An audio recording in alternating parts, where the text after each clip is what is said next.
Kaarawan ni Yola. Isinulat ni Myla Esporlas. Masaya si Yola. Kaarawan niya ngayon. Naghanda ng paborito niyang pagkain ang kanyang mga magulang. Wow! Ang daming handa at may lobo pa!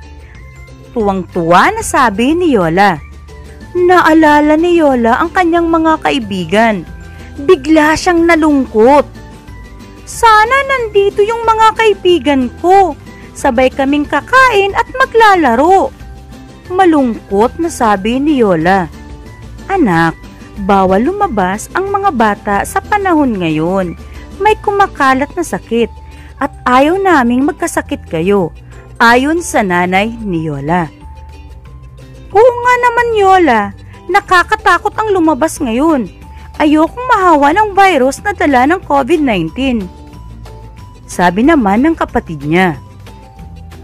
Pwede mo naman sila makita at makausap. Mamaya, tawagan natin sila sa messenger. Sang-ayon ng tatay niya. Oh, halina kayo mga anak at kumain na tayo. Iyaya ng nanay ni Yola.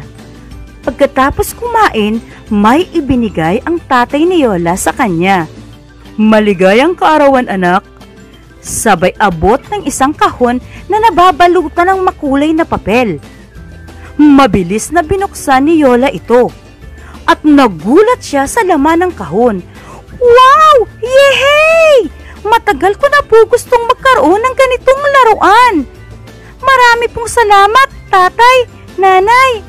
At masayang biningisan at nilaro ni Yola ang kanyang bagong laruan.